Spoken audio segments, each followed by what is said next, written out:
Hey everybody, it is March 9th of 2021 and you're tuned in to NEZ SEZ, a place where musicians can get together and inspire each other to play more guitar.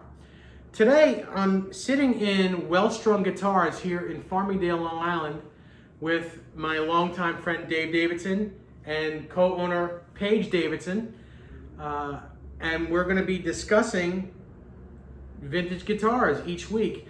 Today is week one of Guitar of the Week. And right here in front of us, we have a beautiful 1957 Les Paul Gold Top.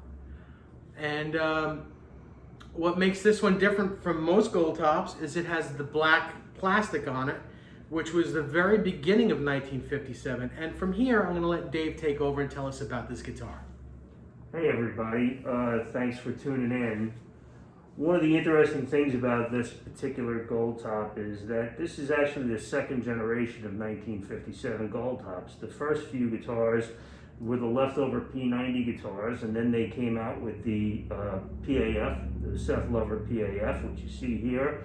The early PAFs have no stickers on the bottom, and the covers are somewhat different, very square, and the trim is black trim. This one happens to be equally, one of the things that I'd like to say actually is that it's, another cool thing is that it's a dark back. As many of you know, a lot of the 57s came in light back color. And there's no difference, it's just basically cosmetic.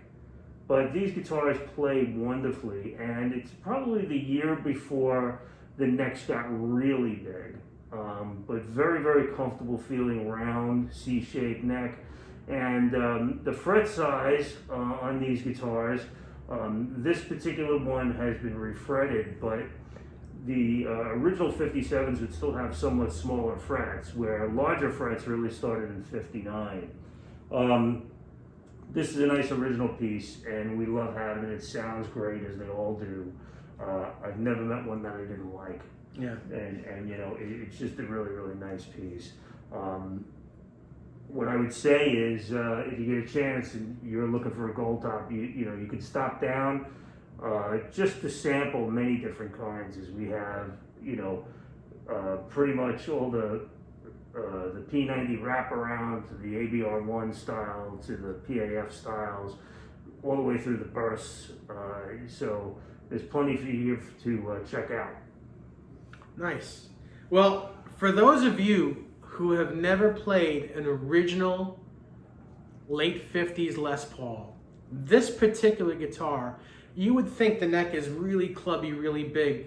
Those of you who've played reissues, not the case. If you've played any reissue guitars, this neck would feel more like a version 1 1960 Les Paul reissue, so an R0. It's not very big. It's not small by any means, but the reissue guitars are usually a lot bigger than the originals in neck feel from front to back.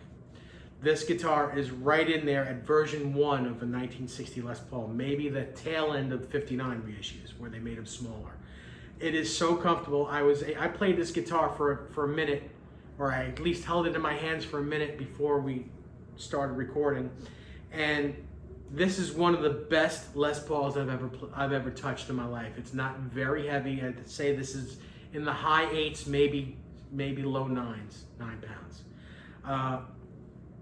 It's butter. I mean, it is every bit worth the tag that's on it, which we're not going to get into. But if you're looking for a guitar like this, I really think you need to come to Well Strung Guitars. At least put your hands on it. Say hello to Dave and Paige. Look around the store. Put your hands on this guitar. If you have the funds for something like this, you need to get this guitar. I'm seriously thinking of selling almost everything I have to buy something like this. So thank you very much. Dave, Paige, thank you for letting me do this. Thank you. No problem. We'll be back next Tuesday, and as many Tuesdays until Dave kicks me out. So from me, Dave and Paige, and Ty Price, who is not with us today. But thank you so much. We'll see you next Tuesday. Take care. Thank you.